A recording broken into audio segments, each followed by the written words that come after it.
Rain Vortex is the world's largest and tallest indoor waterfall, standing at 40 meters high.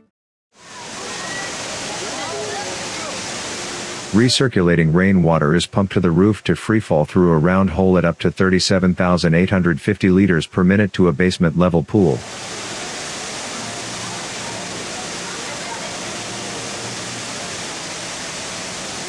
The toroid-shaped roof has more than 9,000 pieces of glass spanning 200 by 150 meters, with a sloped oculus as the mouth of the waterfall acting as a continuation of the building.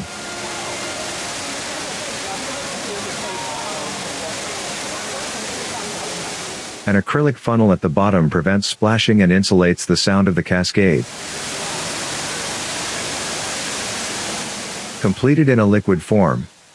At night, the circular walls of the waterfall become a 360-degree stage for a light and sound show.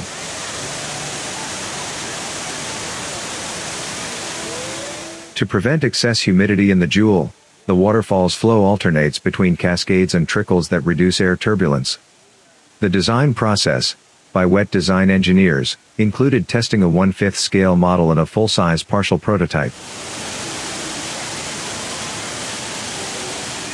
The Changai Airport SkyTrain connecting the terminals passes above ground near the waterfall, allowing passengers remaining airside to see the vortex and jewel itself.